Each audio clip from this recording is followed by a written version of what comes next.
Hello, it's Philip Taylor speaking from Richmond Green Chambers in London. This morning I'm looking at an excellent book, and it's a privilege to review it because it's an area which causes a lot of concern and criticism even today because a lot of people don't like paying it, but it's inheritance tax. The edition I'm looking at is called McCUTCHEON on Inheritance Tax, now in a 7th edition. It's been edited now by 3 people, an organisation, Withers LLP, and 2 individuals, Aparna, Nathan and Marika, Lemos. The book comes to us from Sweden, Maxwell, Thomson, Reuters, and this is the book here, the 7th edition.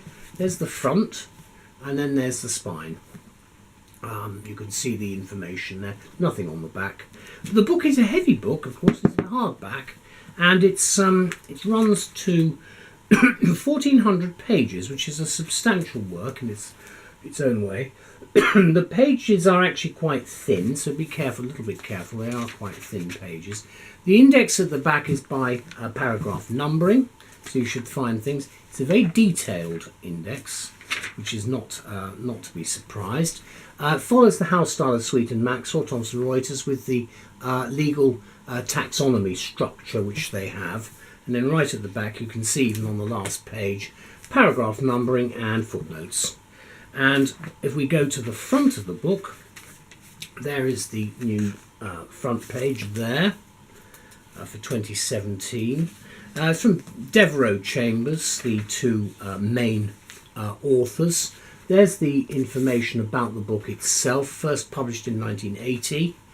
And these are the people, a large number of people, who've been involved in producing this book. I can't go through all the names. I'd like to thank all of them, obviously, for the work that they have done. Then there's a preface to the 7th edition, which I shall comment on in a minute. And we've got some prefaces to the earlier editions. And there's quite a useful preface, approach and structure. That's quite useful because it tells you here, and I shall quote a little bit from that in a minute, it tells you about how to use the book and how the inheritance tax manual works as well. And then there's a main introduction, which I shall make a comment on as well in a minute. Then some content sections there all the way through for the parts. There are 4 parts in total. Excuse me, 4 parts and 34 chapters. Then there are acknowledgements for the various extracts taken. Tables of cases are quite substantial. Then, of course, after that we've got the various statutes. There isn't actually mention of statutes at the top, but they are the statutes. Then after that, of course, this is the main legislation, of course. Then the SIs, the statutory instruments there after that. And then we get to part 1, which is the overview, main charging provisions, and the overview. Then you've got a little mini sort of index for the chapter. Then you go to the introduction, paragraph numbering and so on. Then it runs through, and there's a little bit of footnoting, not too much footnoting. A good book, very, very detailed area of law. Again, as complicated as possible, let's make it as difficult as possible. What Parliament obviously has thought over the years. Basically, it's quite impossible to understand some of the stuff that's in here. I have to be blunt about it, but you make your best bet. And of course, I'm going to be a bit sarcastic because I say in my heading, yes, inheritance tax is still with us after all the suggestions for its demise are scotched. And what do I then say? Because it comes out in the book right at the beginning. Politics continues to loom large when it comes to the philosophically bankrupt idea of inheritance tax. Well, I didn't say that, other people did. Which still remains with us despite some political promises to the contrary over the 20th century and beyond. As nothing is more certain really than death and taxes. And when they come together, this excellent book is what we end up with. Now, whatever one's views about inheritance tax, it's there and we've got to pay it. It'd be lovely to have a society, if you think about it, where you strive, you encourage people to save, and you want to leave things for your offspring, and you don't want them to be taken away. However, the state doesn't see it like that, and therefore we have to have an inheritance tax, or what we usually call death duties, which of course destroyed families and did all sorts of interesting things. Nice bit of sort of restructuring of economic priorities. The interesting thing, of course, is that there are lots and lots of ways to get round it, and that's where this book comes in. We're not talking about anything illegal at all, we're talking about proper planning, which is what this is all about. Now, as the editors say, since the last McCutcheon came out in 2013, as I say, it first appeared from Barry McCutcheon in 1980, we have seen a number of developments in relation to the tax which reflect more general changes in perception and priorities, as well as the fulfilment of political pledges. Yes, we have, and we list the 5 main points below. Now, of course, it is a political issue, this one. It has been party political as well, of course, but it's a wonderful way of getting money out of people. Now, for the 7th edition of 2017, by the way, I would point out that one of the reasons you will need to know about it is the ways to get round parts of it, to make sure you know what you can and can't do.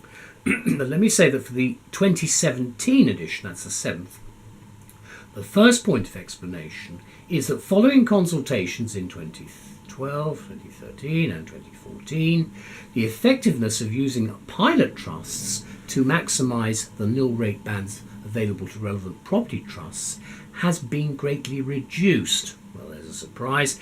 With same-day additions into 2 or more trusts now being taken into account in calculating 10-year anniversary and exit charges, as well as such trusts' historic values. So you can see again the ways in which the state is trying to get as much possible money out of it as they can.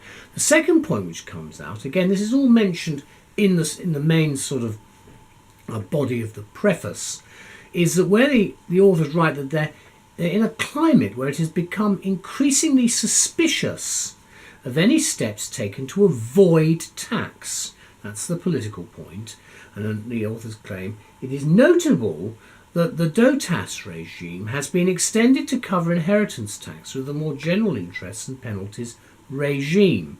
Now, we're not talking here, at least I'm not talking here, about any form of avoidance of tax, because I do think whenever you're looking at this, you're advising anybody, you are talking about prudent planning. Now, there's nothing wrong, in my opinion and my submission, with proper planning. It's sensible, because if the state says there are certain things you can have, you should be able to identify what they are and keep them, even if you don't agree with the basic concept of having an inheritance tax in the first place. The fact is, it's here, we've got to do it, but then you've got to look at how it works. So from that second point, again a political one, about the suspicious nature of anybody trying to get out of paying what they're due, there are some horrendous cases in the press as well. We move to the third point, where the authors argue that the perception that the United Kingdom taxation of non-domiciliaries should be more aligned with that of those domiciled in the UK has resulted in the inheritance tax concept of deemed domicile being extended to other taxes from the 6th of April 2017, and to the reduction of the period for becoming deemed domicile to 15 rather than 17 years out of 20. So that's a provision that's there. When I wrote this review, we didn't know there was going to be a general election on the 8th of June 2017. It may well be that there will be quite a lot of changes. We've got Brexit to look at. I have no idea what's going to happen on the 8th of June at the moment, but we will clearly have another government in post, and I would think a lot of these things will probably be looked at again by whoever the new Chancellor of the Exchequer is. So at least you've got some idea of where we are with non-domiciliaries at the moment. Can I just say that that has featured in the past as an election issue, and I've no doubt it will feature again. The fourth point that they go into looks again at the policy, saying that successive governments continue to seek changes to the tax treatment and provision of pensions.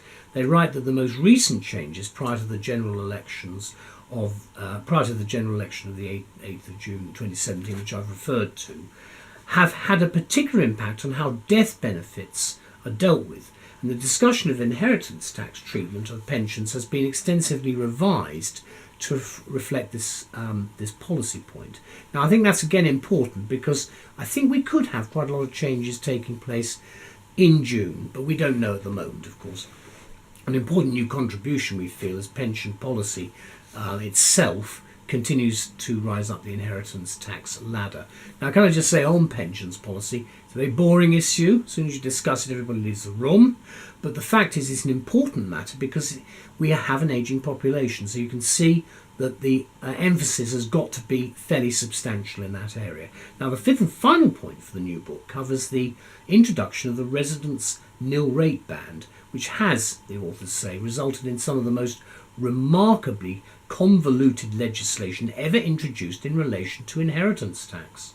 A bold statement indeed. Now, I have to say, it's not just, alas, about inheritance tax. It's far bigger than that.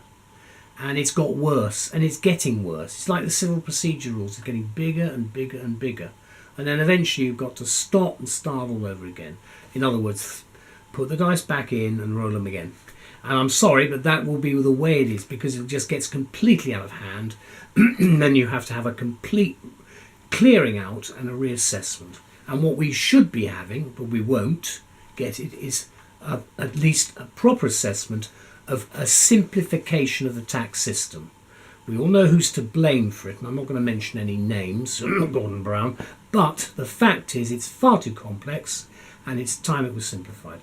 Now, getting back to the book review, McCutcheon provides, though, here, the information to handle even the most complex problems involving inheritance tax, and analyses key cases to show how the courts are interpreting the principles of inheritance tax as they work at the moment. So we get here the following updates, and this is the list of what's actually in the book in case it's relevant to you. An expanded commentary on the residence nil rate band, including discussion of the downsizing rules, changes to the rules relating to heritage property, updated and expanded commentaries on domicile and deemed domicile, developments in international estate planning, excluded property in the Barclays Wealth case, an updated commentary on inheritance tax and pensions, which I alluded to earlier, reservations of benefits, the Pizzoni and Hood cases, excuse me, penalties for defective inheritance tax returns, and the Hutchins case, and finally, inheritance tax, public interest and rights to privacy, which is the Edwards-Moss case. And again, we may well excuse me, be revisiting that issue as part and parcel of what is going to happen to the Human Rights Act and the whole issues of privacy in the future. And I'm sure that is an ongoing political issue, and we will await events in June. Now, the final word counteracts the concept of inheritance tax because most countries impose some kind of wealth tax, usually in the form of a death duty, that's the main introduction here, levied on property inherited or the value of a deceased's estate on death. And ours arrived in 1894, of course. Compulsory, not voluntary, as an intensely technical tax. Nothing really has changed. It's just got worse and worse. And I'm saying we've got this book, which is absolutely wonderful to try and assist us. But the whole thing, if you're taking broad concepts, the whole thing needs to be, root and branch needs to be looked at again. But I don't think we're going to get there for some time. So yes, it seems that nothing really changes except the complexity. So thank you, Barry, for very much indeed for starting us off with what is actually, I think, one of the best books trying to explain where we are with inheritance tax at the moment. He gives us a genuine understanding, and through the new editors, how the tax actually works today. And I think it's the best explanation. So thank you to everybody concerned. The publication date is cited 2017, so it's come in just at the time for probably bigger changes. There's the side. We've no idea what's going to happen in a month's time, but we might have some ideas. Now let's have a look and see what we've got. Here we go, the Pearson case. You've got paragraph numbering. You see you've got a lot of subheadings there. You've got a little bit of footnoting, not very much, just a little bit there. You haven't got any actual titles at the top of the page, which I did find a little bit disconcerting because you do actually want to know with each chapter. For instance, this is chapter 12, interests in possession.